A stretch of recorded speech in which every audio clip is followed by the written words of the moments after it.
the very roots of evil, of negativity and singularity, including the ultimate form of singularity, which is openness to the whole state of things, pure violence without object anymore. This is the typical violence of information.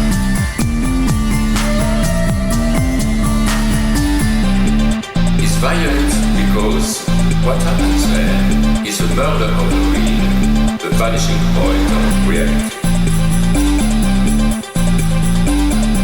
Let's not have a misunderstanding here. Welcome to this week's episode of the Machine of Unconscious Happy Hour with Cooper Cherry and Taylor Atkins, as always sponsored by the People's Institute for Revolutionary Semiotics. Before we begin today's discussion, we just want to mention real quick that we do have a Patreon account at patreon.com/MUHH. Consider tossing us $1 a month there.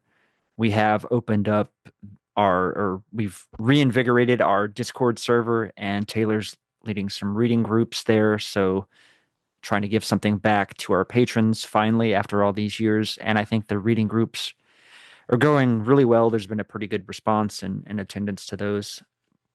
But today we are returning to 1,000 Plateaus to look at the third plateau, the Geology of Morals. Who does the Earth think it is?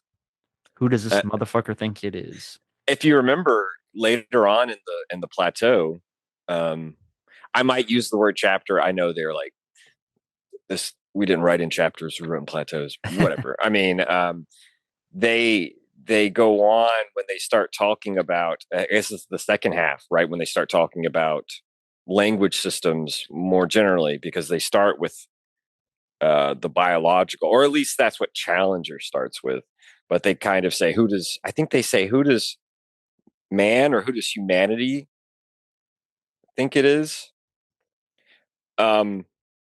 And when I was telling you about Ronald Bogue's essay, and I think the volume is called 1,000 Plateaus in Philosophy, which has a chapter of plateau by plateau breakdown from some great scholars, he points out that this plateau is to kind of put man or humanity in its place, right? So this subtitle is serious, even though it's a joke. Who does the Earth think it is? Something of a joke, right? When put to the Earth as the third rock from the sun, but posed to man, who does man or humanity take himself to be? I think it's very serious.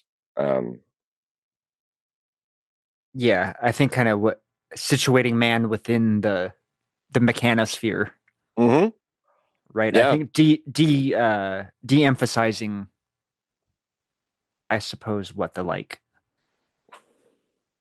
don't know, there's a different classification system going on with respect to how life and evolution occur. Yeah. And they the debate between Cuvier and Saint-Hilaire, which we talked about with Maya and Amy when they came on to talk about acute accelerationism. That was a big part of their book. Yeah. And you mentioned that multiple times, not just in that episode. I couldn't point to other ones, but I know this has been a refrain. Yeah, it's kind of interesting that even before they get to evolution, right? Even before they bring up Darwin, they stage, or they have Challenger. I should be very clear. They have Challenger. I'll speak more about Challenger in a minute. They have Challenger stage a puppet debate, a mock debate. The other thing I will say, and I don't think we pointed this out last time, which I don't think the episode's even out. But maybe we did point it in passing. If you remember, the introduction is not dated. Whether or not we can call it a plateau is in question. Same with the conclusion. The conclusion is not dated. And the conclusion, I don't think we can call a plateau. So there's really 13 plateaus. Gotcha. If we want to be like, where's the other 987? I would say that and I think we did mention it in passing, but 1914, that's the beginning of World War One. That that has to do with the Wolf Man, because his fortune, because he kind of had a large inheritance and was part of some sort of, I would assume, upper class, maybe quasi royalty, right? But 3 years later, October Revolution, he loses everything. I don't know. That's just the dating of the plateaus is interesting, and they do specify why they date them. So 10,000 BC, I think, goes back to what I was saying when they bring up in the middle of the chat of the plateau. I keep trying to catch myself that who does humanity think it is, or think he is, if you want to put it in the masculine. And 10,000 BC is roughly like a kind of just arbitrary date to talk about the sort of rise of humans from the forest to the steppes, right? If you want to use their terminology when they're thinking about the different deterritorializations that go into making Homo sapiens. So I do think 10,000 BC obviously is not a very significant date for the Earth, but at least in itself, but for something that happens on one of its strata, right? Humanity rising up and ruining things, as we've seen lately. Anyway, I just wanted to point those two things out, the subtitle and the date. I think we should try to keep in mind as we move forward is thinking about the dates of each of these plateaus, because sometimes it's easy to forget, and sometimes they don't. Sometimes they do come out and kind of like in the linguistics one, it's a very surprising. They give a month and a day, November 20th, 1923. So like we'll get to look forward to that in Plateau 4, but not all of them are immediately. And it's interesting. I sometimes I speak too soon. How do you make yourself a body without organs? Does this have a date? It does. It's just not at the top of the page because it's too long. November 28th, 1947. So like some of these dates, they kind of point out, but some of them they just leave it to us to, I suppose, these days, Google it. Use Google, bitch. I think that you mentioned the steppe versus the forest. I don't know if that's an interesting spot to start, but I would, because they do mention like the different selective pressures of the different milieus, where the moving to the steppe, I don't know, was maybe like a move towards a more deterritorial, like something about the selective pressures of the steppe having versus the jungle or the forest, as they right, which seems kind of counterintuitive from a certain standpoint, at least for me, on the surface, just in the sense of like the forest seems like a lot more diverse and like a lot more multiplicity happening there, versus the steppe seems somewhat. Granted, we may have to even like look at what I might even have to pull up the definition of what steppe really is to drive this point home, or what's for me. What's your favorite city? Katal? No, it's what is it called? It's Hual Katak. It's in Turkey. What's it called? Fuck. We've talked about this before. My right? favorite city? The first like city. No, you're thinking about Göbekli Tepe, which was not a city per se. It was like it was like a gathering, right? Okay, right. It was like they say probably like a religious. Yeah. One of the first places where like this continuous, but where various flows of peoples might have congregated for certain celebrations or even perhaps trade, but there wasn't any one function, and it wasn't necessarily, as we think of it, a city, right? Is that what you're saying? It was more of a congregation and conjugation of flows of peoples, right? Precisely, yeah. So steppe, a large area of flat, unforested grassland. See, Well, what I'm thinking. like, Yeah, go ahead. Go ahead. see, it feels like there's a lot more. I don't know. There's less discontinuity, or there's less diversity on the steppe in a That's grassland than the forest. So it's kind of like I said, it's counterintuitive. It seems like the pressures of the selective pressures of the forest, on the surface at least, would generate a lot more diversity, or like the selective pressures would be a lot more abundant there than yeah. on the steppe. But perhaps that is maybe if we dive into human specific evolution and That's what I think they're trying to do with yeah, the and like 10,000 BC. Yeah. and kind of the physical changes that move enables, such as, I think there's some discussion of the hand, and as the way the hand evolves from the paw, and the deterritorializing aspect of that, but also would assume that brings along uh, the feet and so forth, and like the move to upright, posture or what have you, or locomotion. I don't even know. Yeah, no, I think all of these are what this is in page 61, 62, and then we can go back to the beginning, and this is almost a cold open. Jumping in medias res, they say the mouth as a deterritorialization of the snout. The whole right. quote unquote conflict between the mouth and the brain, as Perrier called it. The lips as a deterritorialization of the mouth. Only humans have lips. In other words, an outward curling of the interior mucous membranes. Only human females have breasts. In other words, deterritorialized mammary glands. The extended nursing period, which Freud talks about, right? Helplessness, advantageous for learning language. For language learning is accompanied by a complementary deterritorialization of the lips on the breasts and the breasts on the lips. What a curious deterritorialization, filling one's mouth with words instead of food and noises. The steppe, once more, seems to have exerted strong pressures of selection. The supple larynx is a development corresponding to the free hand. It could have arisen only in a deforested milieu where it is no longer necessary to have gigantic laryngeal sacs in order for one's cries to be heard above the constant din of the forest. To articulate, to speak, is to speak softly. Everyone knows that lumberjacks rarely talk. It's kind of, it feels like a joke. They put a fucking footnote to that, right? But if that feels like a joke, everyone knows that lumberjacks rarely talk.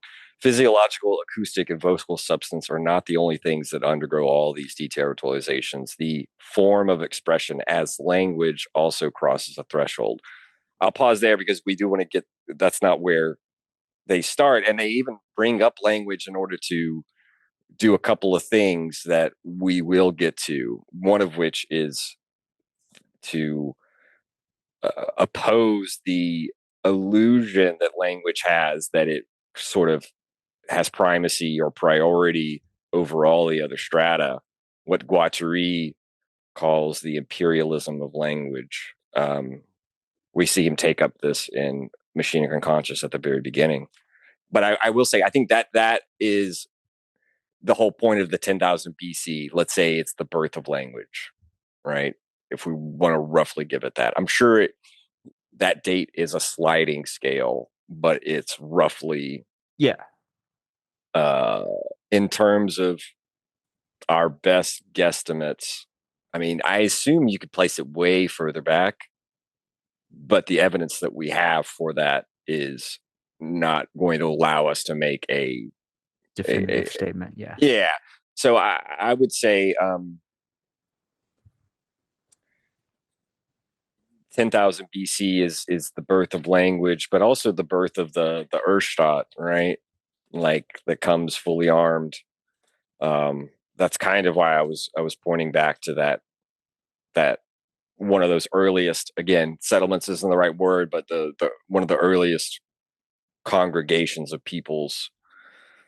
I guess before getting into, and I told you, yes, we might define some terms. There's a lot of terms they throw at us here. Right. And they even do indicate, by way of this conceptual persona that they take from Arthur Conan Doyle of Professor Challenger, roughly one of the interesting things in that story is this professor is like trying to prove that the earth is a sentient being.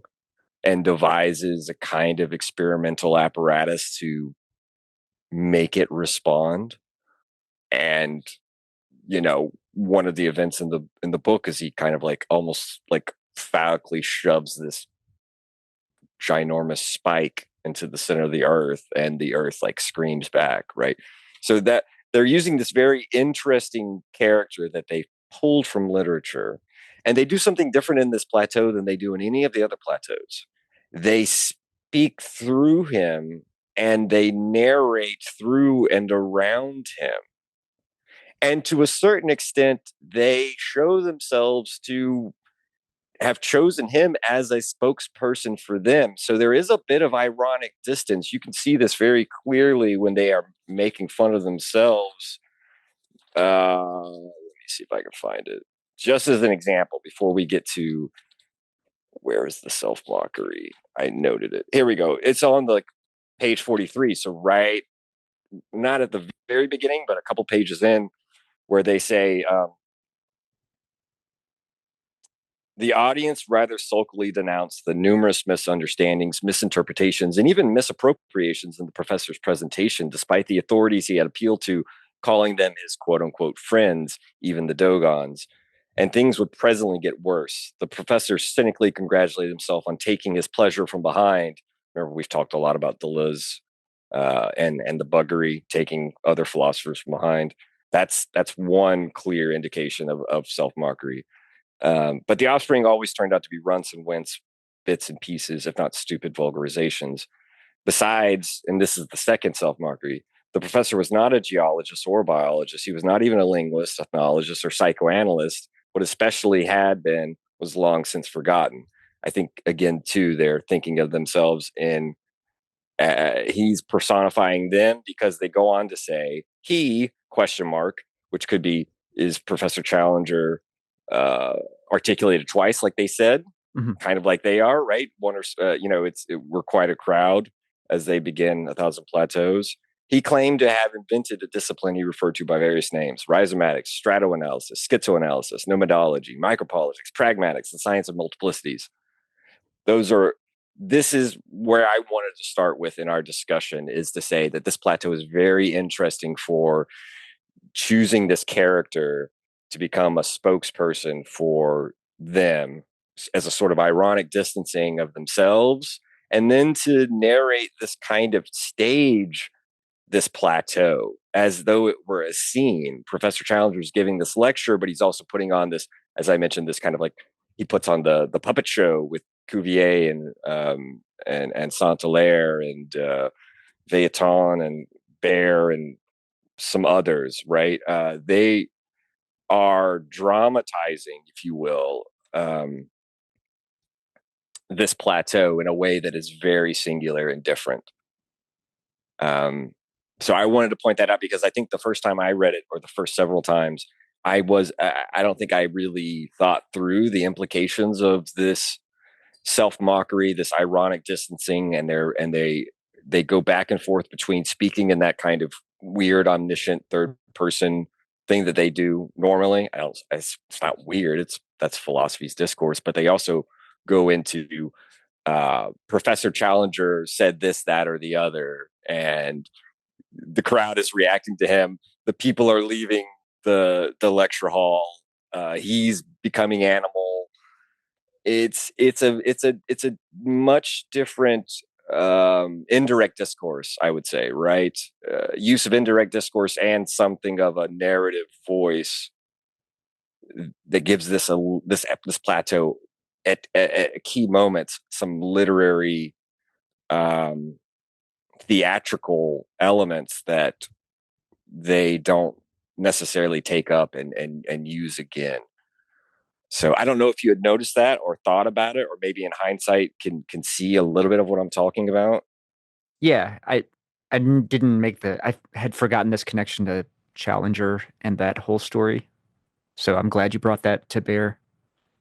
Well, I kind of felt like it's easy because they throw so much at you, and they are trying to get the reader to sort of be immersed in so much of this that it's very easy to lose sight of sort of that aspect of it that's happening in the background. And the Challenger story is interesting. I read it once a long time ago. I'm pretty sure it's fairly short, but obviously not as famous as the Sherlock Holmes Right. stuff. But in any case, I'm going to pause there and let you jump in with what you found striking or interesting, or any responses you have. Yeah, I'll get my first Dune reference out of the way early and just Okay. say, like, I mean, and this is maybe a rhetorical question, but like, I wonder, you go from the forest to the steppe. Well, what about the steppe to the desert, right? Because the desert is very, it's not very striated, it's a very smooth space. It's a lot more sort of deterritorialized in its own way. Like, I think they even talk about this not they, uh, more like Frank Herbert discusses this within Dune itself, that like the night, every night the desert sort of refreshes itself because the winds move, it erases the footprints, etc. So I don't know, that's kind of interesting relative to this discussion of evolutionary pressure, let's say. Well, Go ahead. your image of the what is it of the desert, like washing away what's happened to it the day before. It's often repeated. I believe at the end of, could be the Order of Things. I don't quote me on this. I think it's the Order of Things at the end. Foucault is talking about sort of the sort of face of man that's drawn in the sand and the beach. The ebb and flow of the ocean is like sort of like erasing it, and it's constantly being like redrawn. It's kind of something similar with the desert and the winds, and yeah, I mean, obviously Herbert does fit here because of he is writing from this ecological perspective, which is why he includes that appendix at the end of the first volume of Dune, and is thinking about the sort of pressures, as you know more than I do, going on through the books, the different kind of pressures that are supposedly put on the Fremen, and I guess removed from them once the terraforming gets underway, right? Right. I was thinking too that, gosh, they do cite so there's a footnote for Children of Dune later on. That's nomadology. We've had that discussion That's right. previously a number of times, so I don't necessarily want to spend a lot of time there, just to flag that for the audience. And I may go ahead and link that discussion with Henry in the show notes so that people can get to that easily. And I'm sure we'll come back to that once we get to that particular plateau. I was thinking as well about, I forget who it was that we discussed this kind of like, maybe it was Michel Serre, because he talked about the solids being like slow moving, or right, solids are slow moving liquids or something like that, right? Yes. So just thinking about that in terms of the sand of the desert, right? Like it's like the time scales are what makes us perceive a certain stability being present. But if you look at if you zoom out, there's like there's a flux, right? Just Very much so. Depends on what scale you're looking at. So I don't know. That just had a little bit of like correspondence with just the kind of idea that they do bring up a little bit of flows. Something else. Oh, go ahead. Something else that I wanted to mention. I even brought I put an image here in the from the.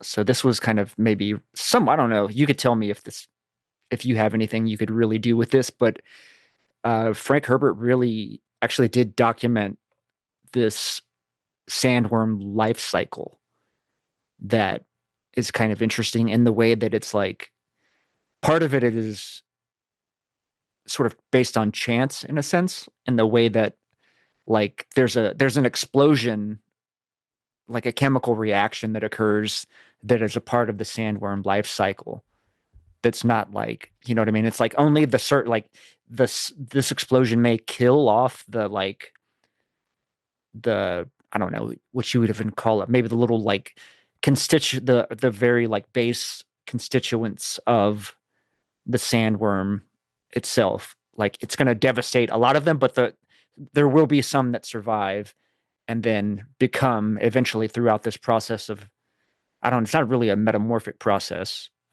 or process of metamorphosis, but they do grow into the actual sandworm. But I don't know, it's kind of interesting because it follows a less, I don't know, right? It's like it's not just a linear process of reproduction, let's say, which I think might go to some degree with like kind of jives with the way that they discuss, you know, the strata and so forth as not being like there only being one mechanosphere and not like the way that, maybe I should tie it to, okay. So in historical geology, there's the principle of superposition, which basically is this kind of logical deduction that the older you go down into the earth in terms of layers, those layers of sediment are going to be the oldest in terms of being able to date them, right?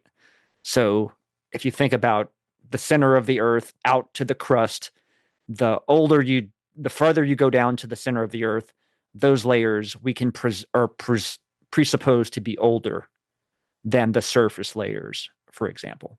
Right. Right. So I don't know. That's just I mean, that's in contrast, I think, to the way that they would want us to think about history or even the earth or strata being like these maybe their own singularities, like they're closed off and there being like no, I don't know, hard distinction between them. Because I really, if you think about it, I mean, in terms of gradation of strata, sure, sometimes you can like clearly see the strata, but like at a certain point, at a certain scale, that barrier becomes diffuse to where who could say where one ends and one begins. Right. So I don't know if any of that was worthwhile for you, but I think so. Free. I mean, I think so. I do think that it makes sense that Herbert goes so far as to diagram out or to plot out the way in which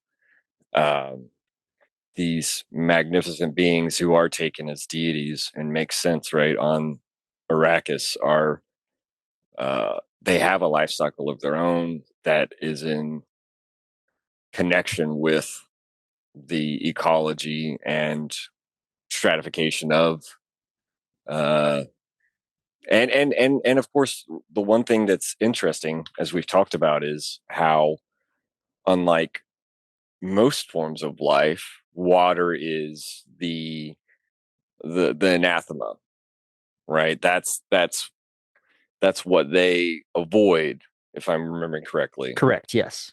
Water kills them. Yeah.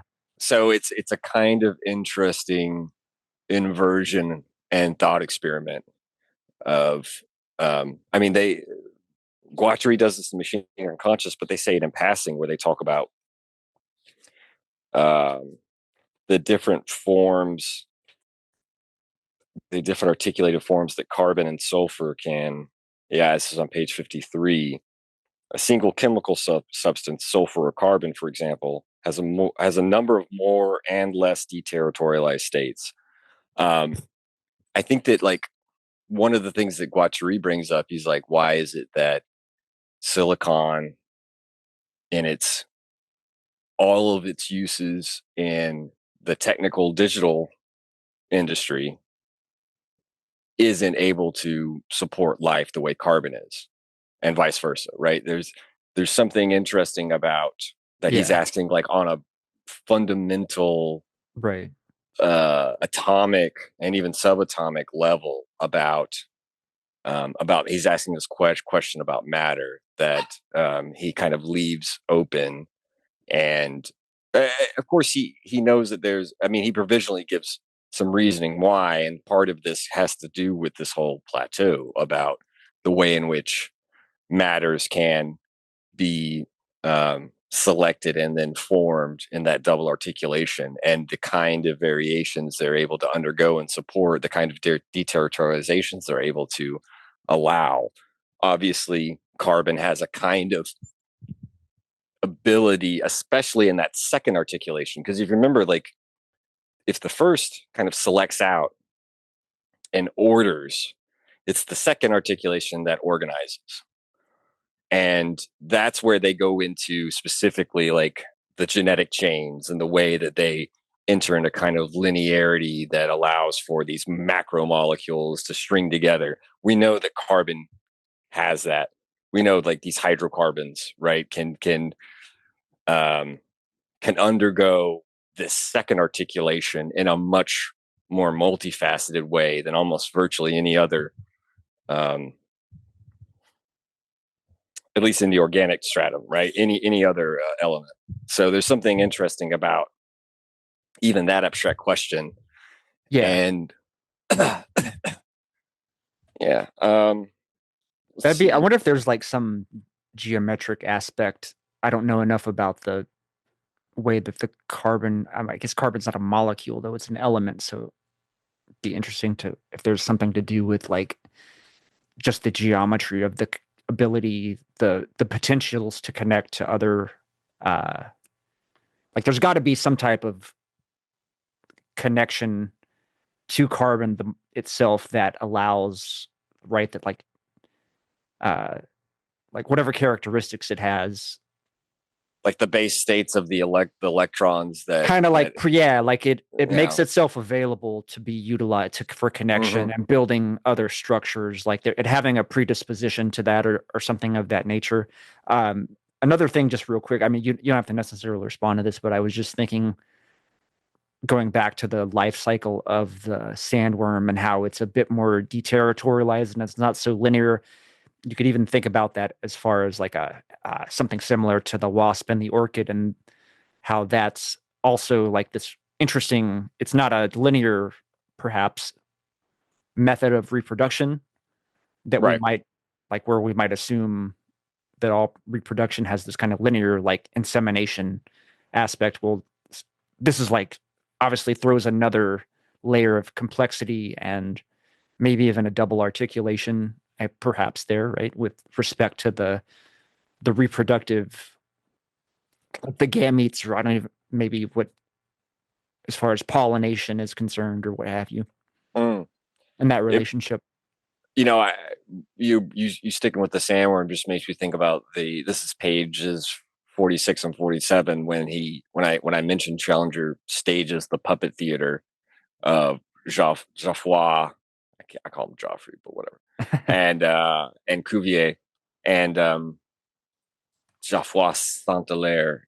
Anyway, I can imagine him saying like, well, look, if you take the human form and stretch out the vertebrae and then do a couple of other foldings and invaginations, you can get a giant fucking worm, and vice versa, right? And then it's like It's good. you can imagine.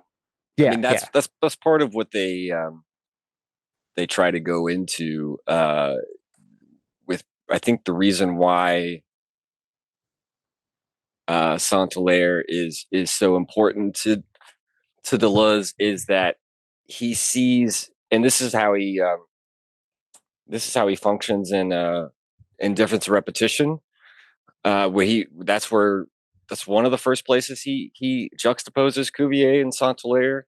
And the main thing that Deleuze is trying to get out is that Saint-Hilaire gives him resources to unpack that twofold movement of differentiation with the T and the C that we talked about in the dramatization of the idea. He's able to think about the way in which problematic fields differentiate and actualize in organisms. So I think that it's the fact that he thinks abstractly enough to remove himself from the empirical plane. Because if you see in the little debate he's staging, or they're staging, Deleuze and Guattari are staging for Challenger, in the little debate that they are staging, the main thing that Cuvier is kind of wanting to bring to bear is the overwhelming domain of fact. He's bringing his fossils out and arranging his fossils in order to like keep insisting on the sort of archaeological fossil record that he's almost using to bludgeon Saint-Hilaire into submission, rather than continuing to wax philosophical with his little formulas, like that.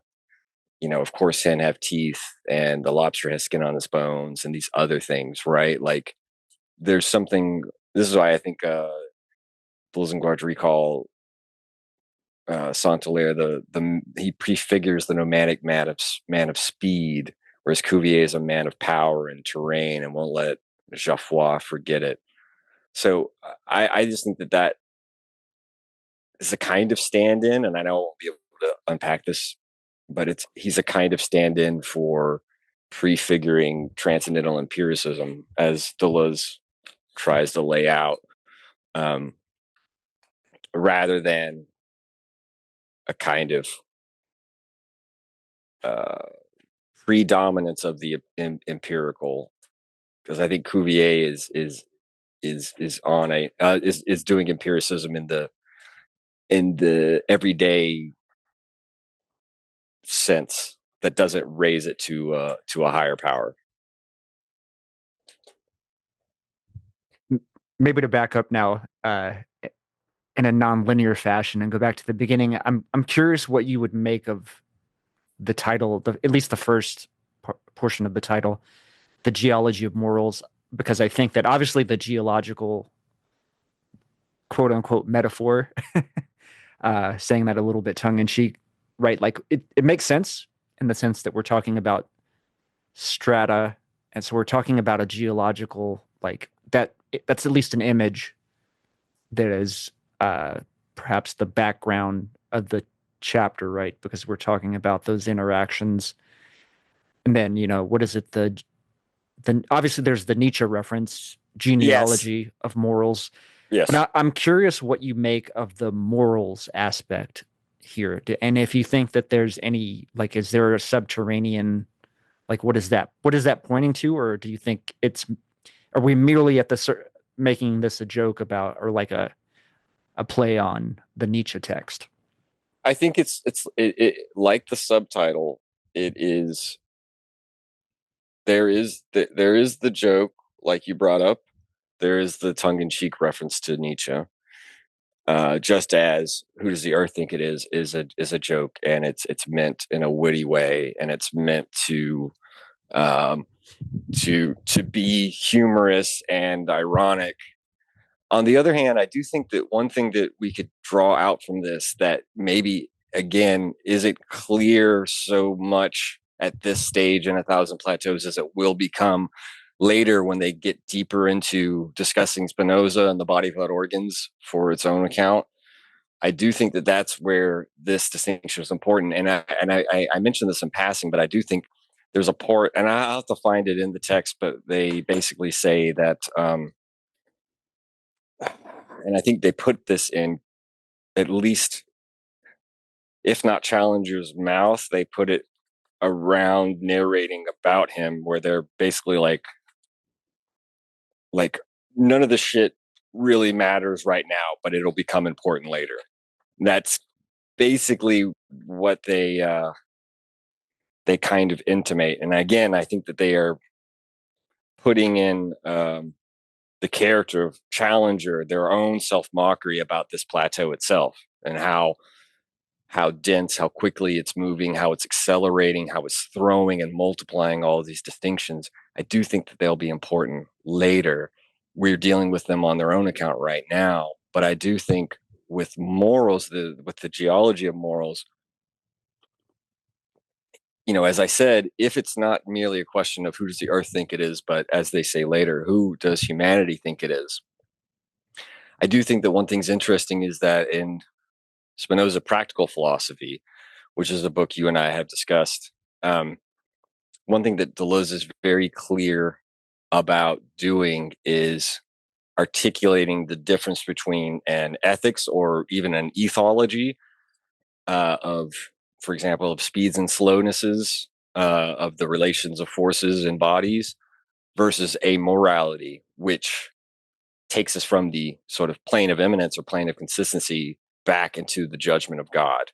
Because if that's the kind of thing, right? They say that in the very first, I think on the very first page of this plateau, the strata are judgments of God. This is the very first paragraph. Stratification in general is the entire system of the judgment of God, but the earth, or the body without organs, constantly eludes that judgment, flees and becomes destratified, decoded, deterritorialized. I do think that if the reference to the genealogy of morals is not just a joke, I think it's right there. I think that they mean that.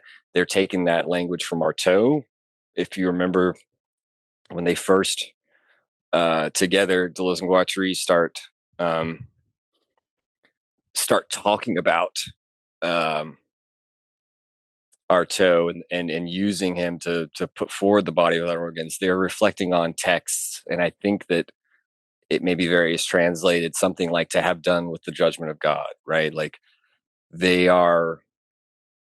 So in that sense, I guess that'd be two senses then. One sense would be taking seriously that stratification is the judgment of God, and that, as they say, we are neither signifier nor signified, we are stratified.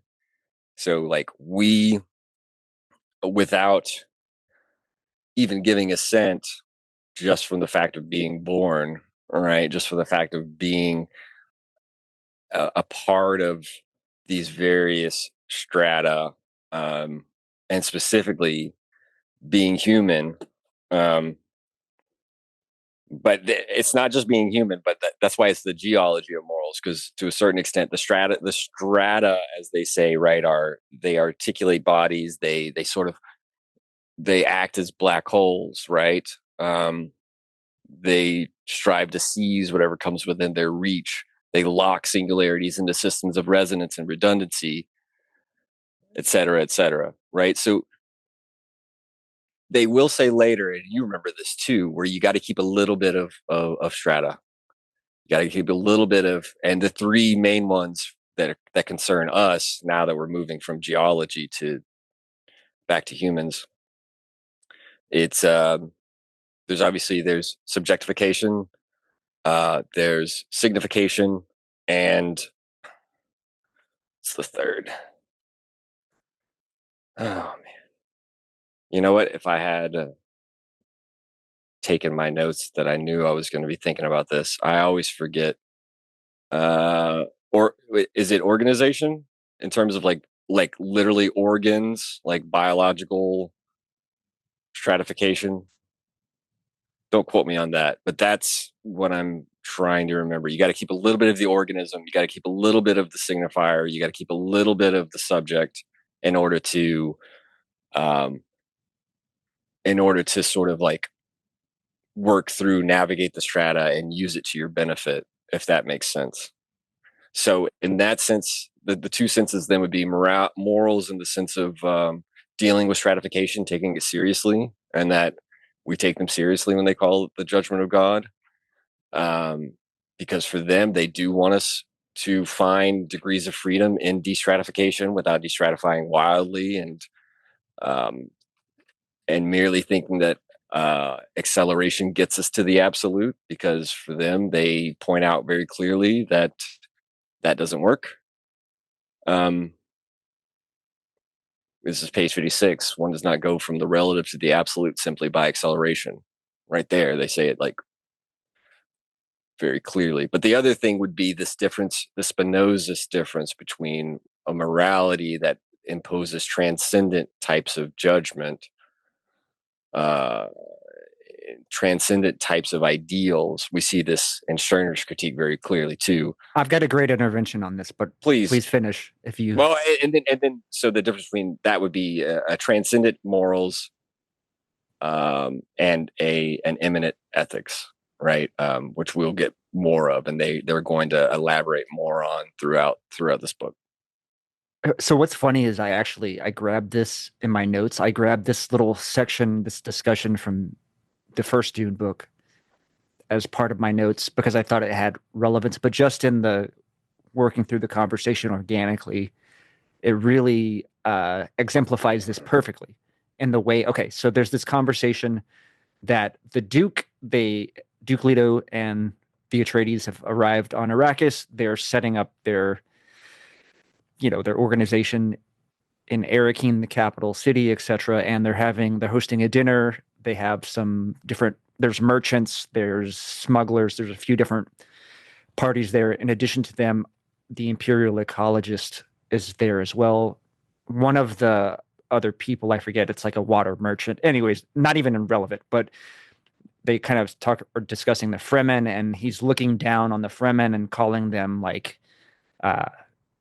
basically shitting on them because claiming that they drink the blood of the dead or they drink the blood of others, right? Which is sort of a transcendent moral position relative to Kynes goes into this whole thing. Well, the Fremen don't drink the blood; they drink the water, right? They reharvest that water, and it's all about going back to that notion that a man's flesh is his own, but his water belongs to the tribe. Yes. So this is a way that sort of the geology, if you will, of Arrakis itself is what sort of births this ethical rule for the Fremen that we don't waste water, right? That's like there's like imminence to it because it's not there's a practicality to it in the sense of a pragmatism, right? Mm-hmm. We don't waste this water because we need this, this is a scarce resource. We need it to live, and that's what drives the ethical decision rather than the position of this other person that's saying, oh, well, like looking from this outside position, well, you shouldn't do that. Well, like we have to live, right? You know what I mean? So I think there's that, I think perhaps point to that ethical versus moral distinction, transcendence versus immanence fairly well, but please feel free to critique me. No, I think that's good, and I think that goes to a certain extent when we ask a question about morals.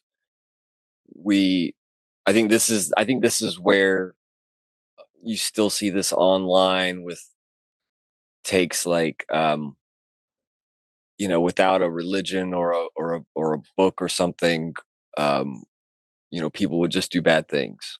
And I do think that gets back to this morality, morals, and ethics distinction, because, and I think that's why Spinoza goes so far as to disclaim the existence of evil, right, and to reject its existence. It goes to the Nietzschean, also his substitution of good and bad versus good and evil, because evil is slave morality, right? It's from the point of view of the slave that evil becomes a categorical, by contrast and resentment and negativity, category. So obviously stratification is not evil. That's the critique, if you will, of the morals of geology. It's not in itself evil. It's that's just kind of, we start there. We start in the strata where we are stratified, and they're wanting us to map out the lines, not just of the lines among strata and the different strata. This is why we have interesting distinction between the epistrata and the peristrata and the interstrata and the metastrata. We have at least those four interesting distinctions, and the different milieus and different territorialities. All of that needs to be mapped along with the lines of flight and lines of deterritorialization that goes to that. point in parentheses in the first paragraph, but the earth or the body without organs constantly eludes that judgment, flees and becomes destratified, decoded, deterritorialized. I mean, it's interesting, right? Because from the standpoint of a morals, to we or just looking at the Old Testament, what happens when we try to flee the judgment of God, right? What happens to Jonah? I mean, you can imagine Jonah on Arrakis getting swallowed by a instead of a whale, a worm, right? I mean, like but so obviously, and to even call stratification bad it's a question for them too that's relative, because stratification in and of itself isn't bad. It's, I think, thinking that that's all there is where the problems are, because then we're really in a determinist system, right? We're doubly articulated, that's all that we can do. And I don't think that is to completely leave out the notion of the body without organs, or the phenomenon, the plane of consistency, the plane of eminence, whichever term you want to throw out there, along with the abstract machine and the viability of machinic assemblages and etc. Right? If the machinic assemblage is sort of straddling the strata and the abstract machine of or the body without organs or the plane of consistency, and is able to like navigate and negotiate and resonate between them, what's bad is thinking that there's only strata and there's not a body with organs. And obviously they have to give warnings not to destratify too quickly, right? That's a line of abolition. That's a suicidal line of flight. As though one could occupy the plane of consistency. Doing so, I think what they want to try to do is to say that's possible noologically, right? Through thinking, through thought. Philosophy attains these infinite speeds.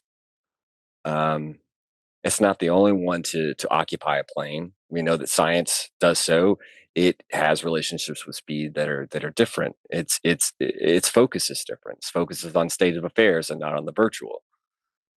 Art too has its own plane of composition that it's dealing with.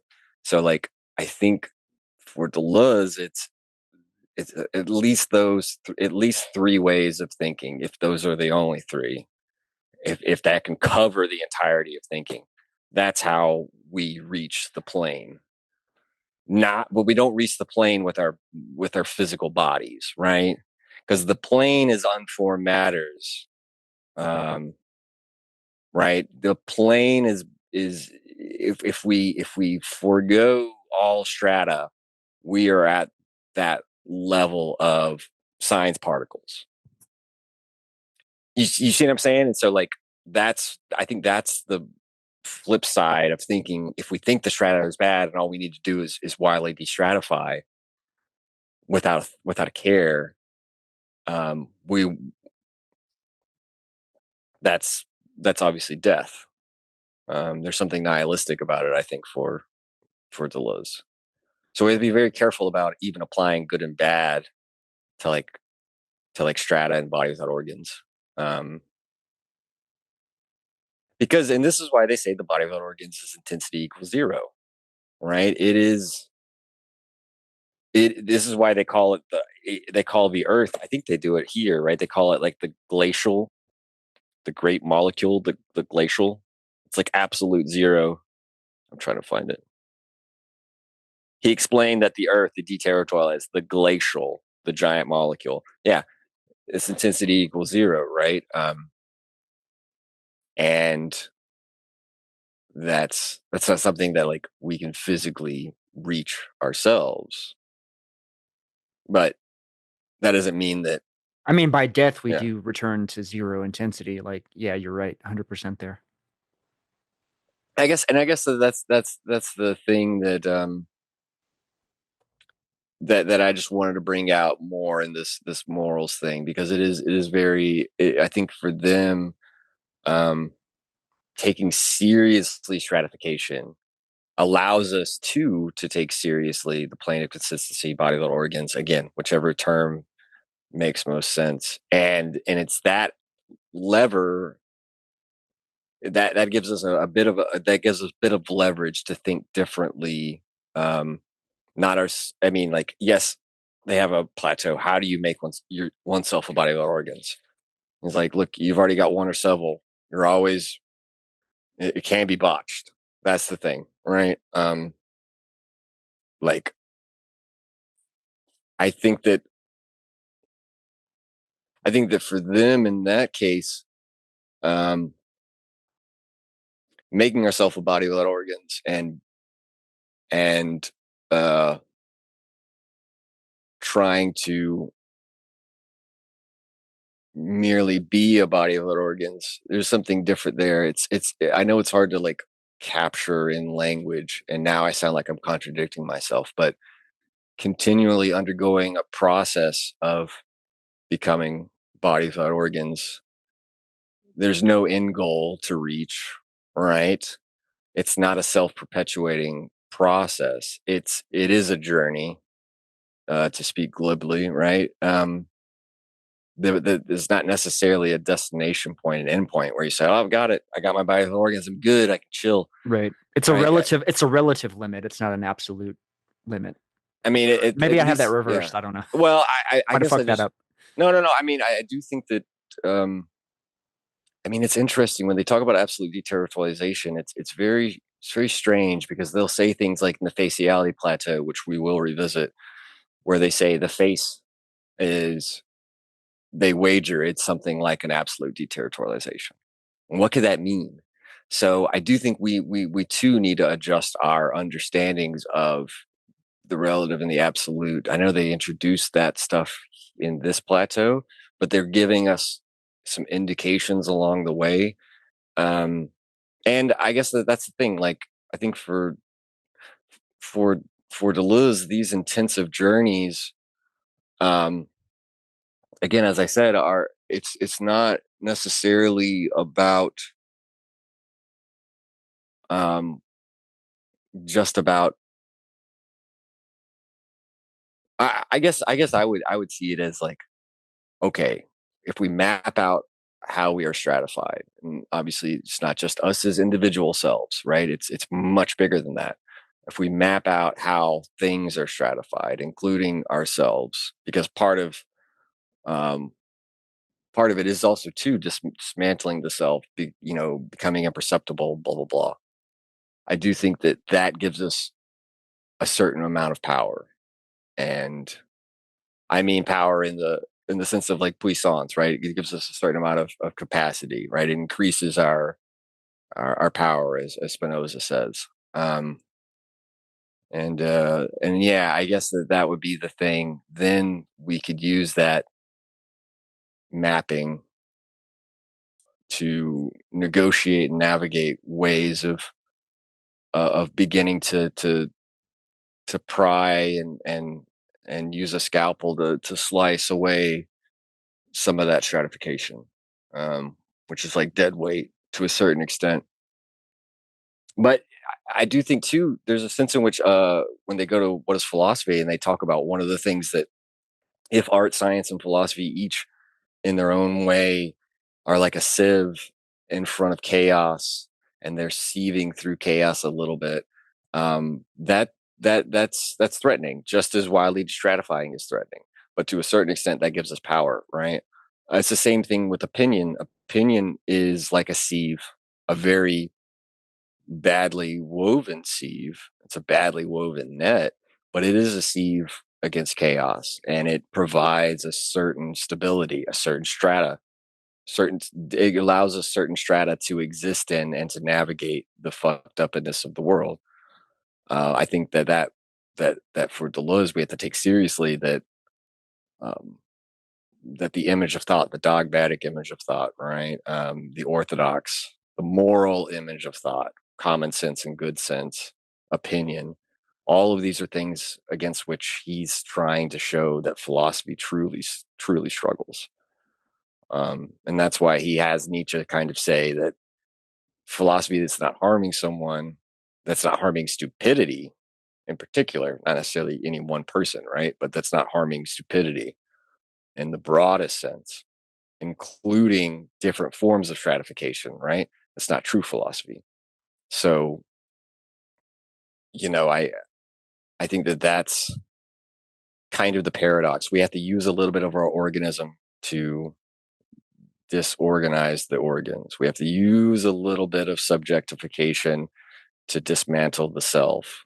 We have to use a little bit of signification and representation to thwart the grip that representationalist thought like tries to domineer over everything.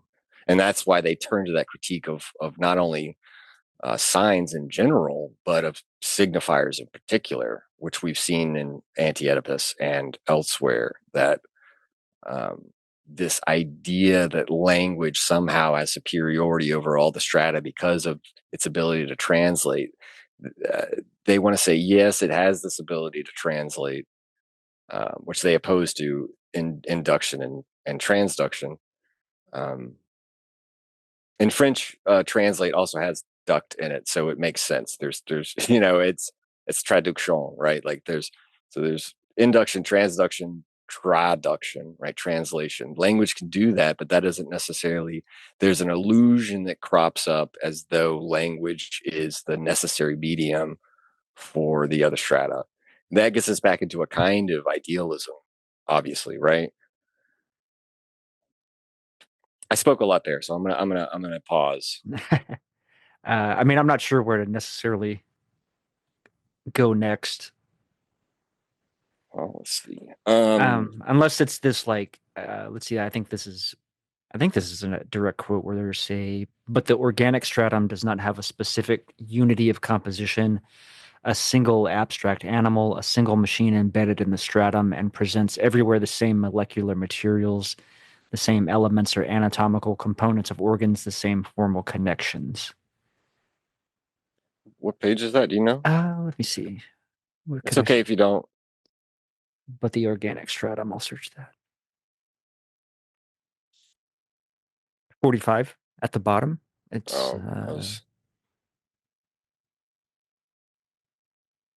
no. Okay, I just wanted to make sure that I wasn't going crazy. I wanted to correct you. But the organic stratum does have, okay, gotcha. I think you said does not, because I might have, yeah, because of the way it was phrased, because of the way that Masumi he's trying to emphasize. But I could see how you would read and your brain would put in not, because I had to think for a second. I was like, oh shit, I thought there was a single abstract animal. Fuck, did I get something wrong? Fuck. Yes, which is ironic. Yes, go ahead. I think because my question was like, is this kind of pointing to this Spinoza's influence as far as maybe like the universality of being or something like that? Yeah, right. Exactly. Yeah, exactly. So I don't know why I Freudian fucking. No, you're fine. I wanted to. But the organic stratum does have a specific unity of composition. Oh, wait. Let's read the sentence before, because this goes back to Saint-Hilaire and Cuvier. He's going through Saint-Hilaire's. The paragraph begins, should we not sing the praise of Geoffroy Saint-Hilaire, right? And they talk about his two processes. Combustion is the process of this escape or infinite division of the plane of consistency, on the plane of consistency. Electrification is the opposite process. Constitutive of strata is the process whereby similar particles group together to form atoms and molecules, similar molecules to form bigger molecules, and the biggest molecules to form molar aggregates, which really is like the key way of breaking down their long-winded, I'm going to be a little bit critical here, but sometimes it's necessary, but their long-winded discussion of double articulation, right? You could just go to this little passage on electrification. But thus there is no vital matter specific to the organic stratum. Matter is the same on all the stratum, or on the strata. I think that's where we need to get the but. So if matter is the same on all the strata, I keep fucking up the plural and singular, but the organic stratum does have a specific unity of composition, a single abstract animal, a single machine embedded in the stratum. and presents everywhere the same molecular materials, the same elements or anatomical components of organs, the same formal connections, and yet they're different, right? Yada, yada, yada. Right. I mean, that goes nicely to form and content, which we haven't really brought up too, but in the way that, like, you mentioned earlier, the comments regarding the breast as a deterritorialized mammary gland, Mhm. etc. Right? Like, that goes to this way that these, like, form itself doesn't necessarily, I guess, what would you say? It's like not determinative of function, perhaps, right? Because, like, the same similar morphology in a whale's flipper and a human hand, like, right, like, if you look at the bone The structure, bone structure, yeah, you can yeah, yeah. see very clearly that there's a similar, like, mechanical aspect in play, but the I don't know, the milieu that it's functioning in is different, and so it Yes. has a sort of different, I don't know if I want to say purpose, but maybe utility or something. Yeah, I would say one thing that and we talked about this last time, I think a little bit with the wasp and the orchid, where they want to understand a certain complex becoming without resorting to a theory of imitation and resemblance, right? That's why they say, I'm just finishing the paragraph. This is top of 46. The important thing is the principle of the simultaneous unity and variety of the stratum. Isomorphism of forms, but no correspondence. Identity of elements or components, but no identity of compound substances. So I think that one thing that Deleuze has been on its guard against, and we see it in the rhizome intro, is using resemblance. Resemblance is one of the forms of representationalist thought, right? That he's going to, specifically in difference repetition, like resemblance, recognition, representation, analogy, all of these forms of thinking are on a certain level that can't reach, let's say, the plane of consistency. They are suited for molar comparisons that have already formed. This is the same thing we've talked about with Simondon, right? How do you understand individuation starting from the individual? You're kind of begging the question because you've already got a formed individual and you try to work back. You're really just moving in a circle. Yeah, I was thinking the great example of I don't know, the hammer and the anvil from this chapter too. It's The like, Dogon blacksmith, right? where does the where does the where does it end, right? Like, what's the, because there's, you know what I mean? I think in the manner of thinking that we're discussing as far as the molar comparison, right? Like, there's a distinction between, like, these, I don't know if that's a stratum or two milieus or what the, like, terminology would be to articulate the separation, or, like, whatever, the imposed separation between the hammer and the anvil and so forth, because in the beating of the metal with the hammer, right, it's like there's feedback, there's a double articulation with respect, if I'm using that term correctly, with respect, right? Because, like, when I'm swinging the hammer, the resistance that I meet is that feedback loop will direct my future, like how much intensity I swing the hammer with, or lack of intensity, right?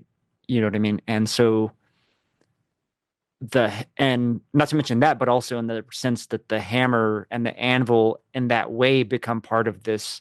And you can correct me here, because I think maybe to me reading this machinic assemblage or something feels right, but, I'm kind of fumbling there perhaps. But yeah, it's kind of like, at what point are those also organs that I'm, like, is the hammer becomes an organ, the anvil becomes an organ in a sense, because it's providing feedback. It's, I don't know if right, there's energies involved too, because it's the resistance and impedance of whatever metal I'm hammering and what have you, that allows that the evolutionary process of creation itself, Mhm. to whatever I'm creating by hammering. I mean, this is kind of how Simondon describes certain tools. Yeah, I mean, I'm definitely pulling this from our he- discussion on what was it? well, specifically in Ilfi, he talks about the hammer as a kind of hardened fist, right? And you see something similar in ancient door latches that he's thinking about, where you insert a key, and it's almost like there's a hand reaching out and grabbing and pulling, like in a handshake to open a door. Yeah, like He is thinking about how tools are these prostheses that extend the organism. And so, sure, we could call them organs in a certain sense, like in that way. Whether or not we want to be rigorous and reserve organs for biological bodies, we do know that in our language and other languages too, the word organ applies very broadly outside of living beings to state organs, to collective types of assemblies, and like, for example, in French, when you talk about hypercharged when you talk about charged electrical components, they're basically called organs under tension, like literally. Um, so I I do think that the slipperiness of organ, I do think that since we are dealing with French authors, they too are going to, even though they do tend to when they use organ, because they didn't really talk about organs much here. They talk about the organic stratum, sure, and they talk about the body of the organs, but but I do think Deleuze and Guattari, we do see in the beginning of chapter 3 that organs becomes interesting, even though we're still talking about living bodies. We do see how they fold out and interact beyond with different strata, right? When they talk about the privatization of the organs, the anus is the first organ to be privatized, and yada yada. They talk about the disinvestment of the organs. So I mean, the yeah, orchid and the wasp too, right? The wasp becomes a type. The wasp itself becomes another reproductive organ of the flower or what have you. and vice versa, right? Right. Yeah. They each take on they each become an organ for one another, and sort of mutually benefit one another in this aparallel evolution. Yeah. Yeah. I mean, I think that also goes to something fascinating. They kind of talk about this in two ways. In one way, like the the geology metaphor about like the sediments being laid, right? Like sediments are the little sediment particles are laid out over time. And then, I mean, they don't really discuss this too much, but like, right, it's like heat and pressure and time Mm-hmm. Mm-hmm. they impact the sediments, and then those sediments become some type of a structure or strata or what have you. Yeah. So you have that, but then they also, I think, mention like individual nerve. Crystals Well, too, that right? too, but yeah, Yeah. I was thinking of like the individual muscle fibers, right, that aggregate to Mm. become the muscle, and then the muscle is part of right the muscle connects to the bone structure. You know what I mean? And so just thinking about that, um, I guess going back to that quote about there being a sort of singular machine or a singular abstract animal, that, you know what I'm saying, or maybe just like the way that these aggregates, because you talked about very astutely, like, okay, so we have these states or what have you, right? That's simply another expression of the way that, I don't know, there's a fractal nature to all of this, in a Mm-hmm. sense, in the way that these little particles coalesce, and then they may have, in their coalescing, they may have effects beyond even their own comprehension, right? Like, kind of goes to Yep. Marx in the sense of, men make history, but they're not sort of conscious of what they make, right? And they don't That, get to choose the conditions under which they make those correct. decisions, Yeah. right? Yeah. No, this is good because this points back to Simondon, and they on page 57, they say two things that are interesting. They talk about a difference between order of magnitude or scale, right? Where they say resonance, and they gloss it, the communication occurring between two independent orders is what institutes the stratified system. And then they quote him literally saying, expression is like an, quote, operation of amplifying structuration, carrying the active properties of the originally microphysical discontinuity to the macrophysical level. And I do think that this question of resonance, internal resonance, is what Simondon would call it. But he's thinking about how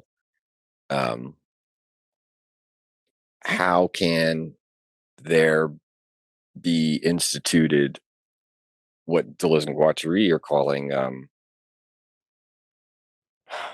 trying to remember where it is. They call it side communication, but they're glossing. I think they're glossing.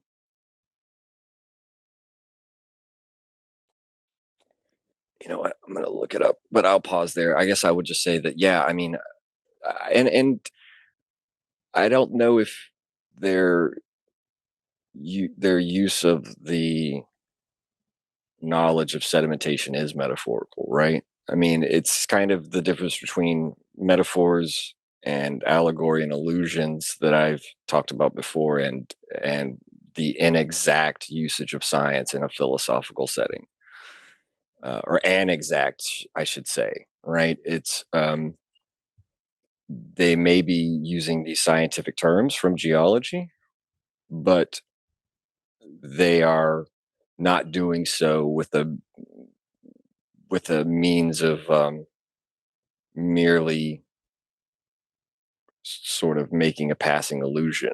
They're putting it to work and trying to articulate, doubly so, right? They're trying to articulate a concept. So that was just my one little pushback, because we, as good Deleuzians, have to be on our guard against metaphor. Although, I think that obviously metaphor has a role to play, but it's on a very, very localized aspect of just that one stratum of signification, and so it's very reserved, and would not. I think for Deleuze, metaphor would not be appropriate when we are creating concepts. If we are creating percepts and affects, then I think that we are by full right able to draw upon all the resources of metaphor. That's just a part of the poetic license that one has. But if we take seriously that we're dealing with concepts, we have to be on our guard. I also think it's funny, and this doesn't have much to do with what we've been talking about, but if you remember where they, on the second page of the book, back in the introduction, they say there is no ideology and never has been, right? They on one of these pages, and I have to find it, I think this is towards the end, when we have to hurry, Challenger said, we're being rushed by the line of time on this third stratum, and they bring up the three questions. They bring up the question of the signs and whether or not it's appropriate for all forms of content and forms of expression. And they want to suggest, no, it's not. Like, there's something advantageous for us as thinkers to believe, to find signs everywhere. But I think that they want to be on guard against that, even if there are and then they want to extend that to say there are signifying signs. And how could that be? Because we've been sort of, with this linguistic turn in philosophy, we've been kind of, with the dominance of linguistics, we've been kind of prompted to think that the sign and the signifier are the same thing, or that the signifier and the signified replaces any notion of signs. And of course, at the top of 65, they give us three types of signs, right? Indexes, which are territorial signs; symbols, deterritorialized signs; and icons, signs of reterritorialization. So they take Peirce's kind of understanding his typology of signs, and they apply it to their understanding of deterritorialization, territorialization, reterritorialization, which I think is fascinating. I think that we will draw out the aspects of that much later, say in specifically, I'm thinking of the refrain plateau. But the aside I wanted to make was that maybe this is around when they bring up Foucault and the prison form, and oh, here it is, bottom of 68, because their second problem is that it's not about a signifier and signified. Content expression is neither signified nor signified, but it's also not base superstructure. So they push back against a kind of gross oversimplification that might come from certain Marxist thinkers that would want to treat stratification as a base and superstructure, right? And I think that that's why they say at the bottom of 68,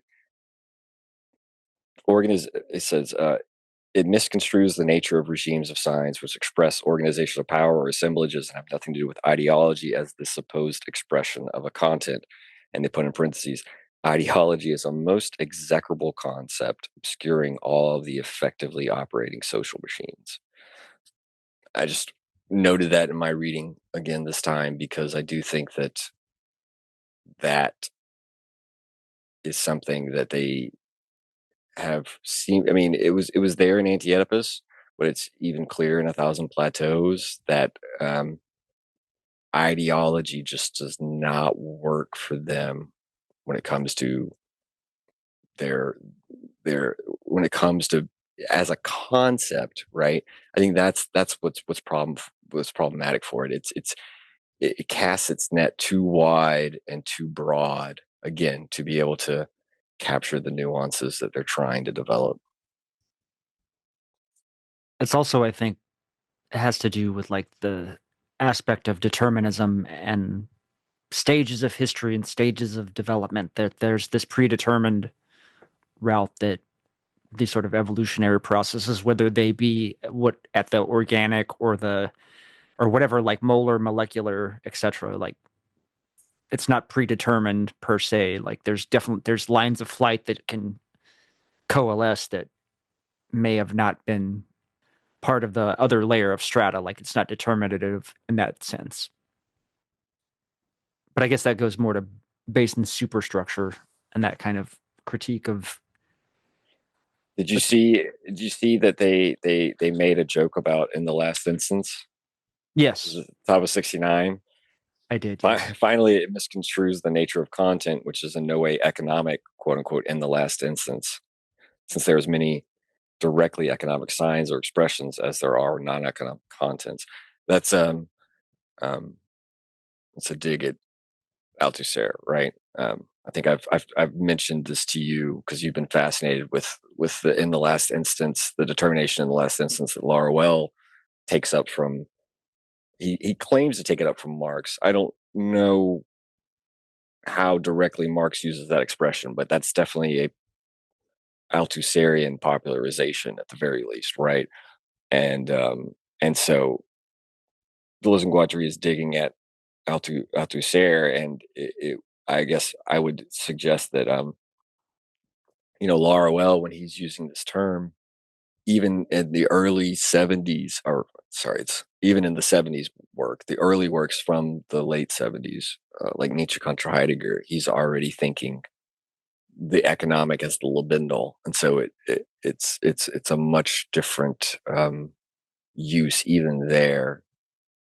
But suppose as we could start winding down, and I do apologize to the listeners that there's no way we're going to be able to do a sort of This exposition of all these terms. I've only mentioned in passing like the peristrata, the epistrata, the metastrata, the interstratum, and I do think that what we got about the annex milieu is really cool, because that's another Simondon reference that we saw in our discussion of on the mode of technical objects, right? Where it is interesting to think that, and I don't know enough about this, but it is interesting to think that the little I do know about the, if you want to think about the earliest forms of life living in a kind of anaerobic milieu, or having not yet developed the ability to synthesize and use oxygenation and respiration as a means of powering their cells and their locomotion and all these other things, that for, and I forget they quote some guy, I suppose some English guy, but basically saying it's only with the annex milieu. This is J.H. Rush, The Dawn of Life. Sounds interesting. Quote, primitive organisms lived in some sense in a state of suffocation. Life had been born, but it had not yet begun to breathe. So it's with the annex milieu that we move beyond mere sort of nourishment we move from survival to thrival, right? We move from surviving to thriving. And I say we as though I'm speaking as the royal we, life, the organic stratum, right? Living beings.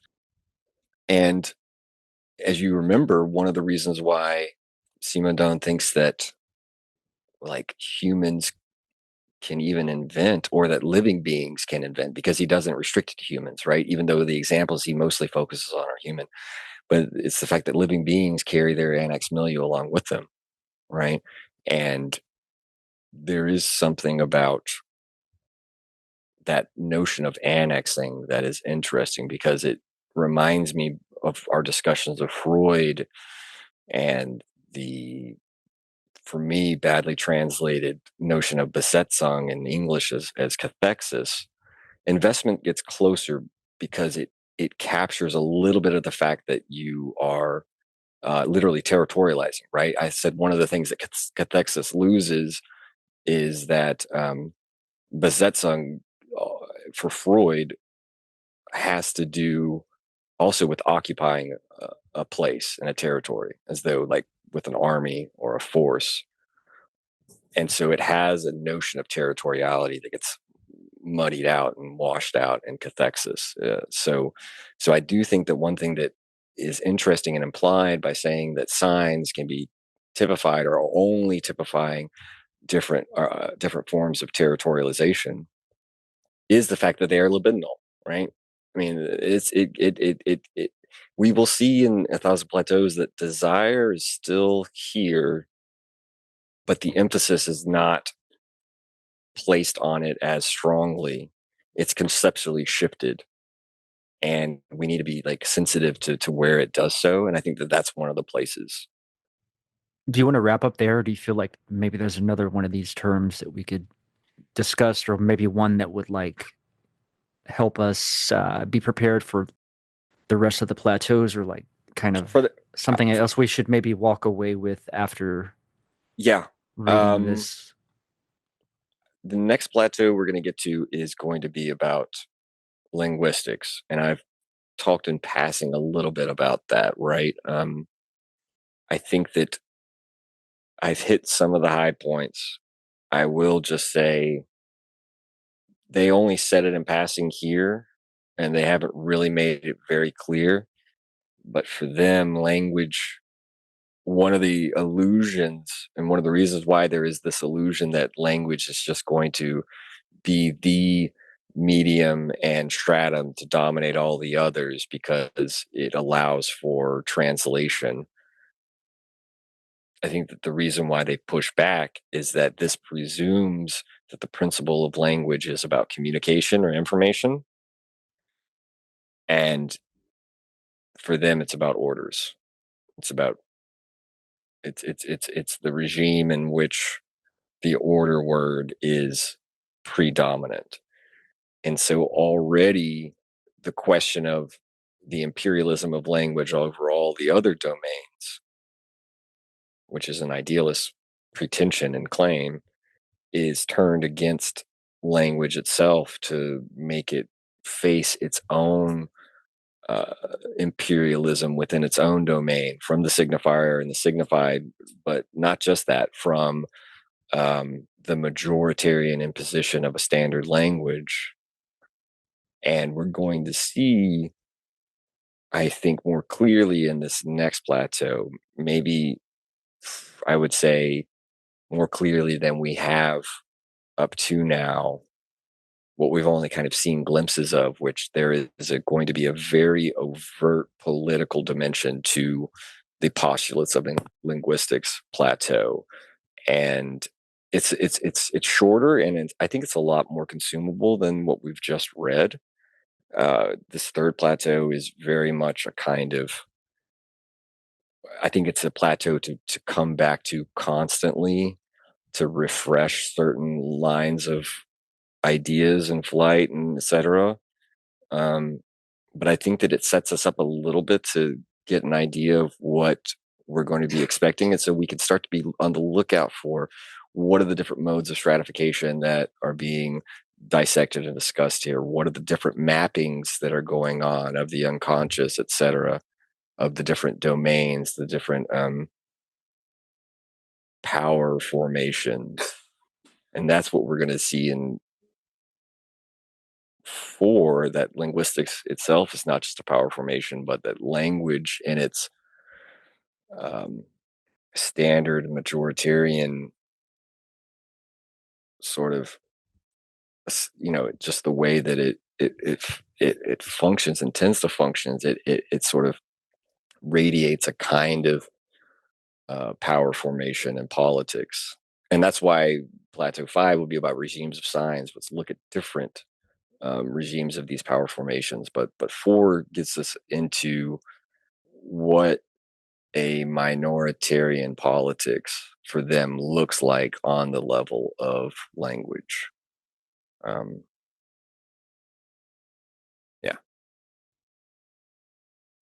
I just want to mention, I guess, for the listener or anyone perhaps who is like maybe struggling with some of the conceptual aspects of really, I mean, even Deleuze and Guattari's work, I really feel like I've benefited immensely from Simone Doan in particular, maybe above all other influences. I mean, maybe I'm discounting Freud by recency bias there, but even so, I feel like Simone Doan might really be one of the bigger keys that's kind of helped me unlock, I think, really understanding like the way that these, I don't know, the focus on sort of the individual at the end as the end all be all of analysis really is missing.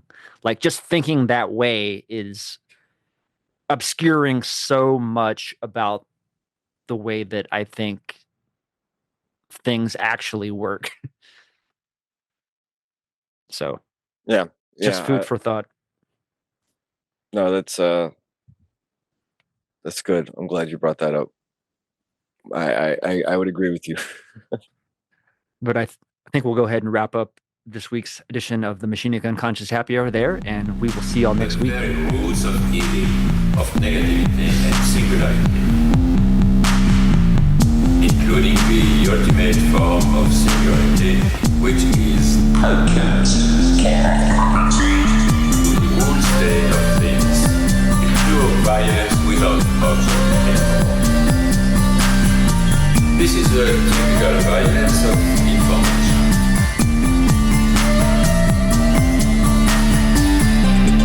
It's violent because what happens there is a murder of the real, the vanishing point of reality. Let's not have a misunderstanding here.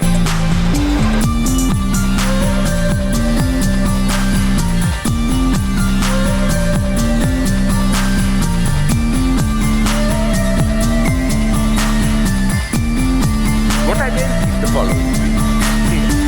With nothing left but recycled, whitewashed, lobotomized people, as in Clockwork Orange.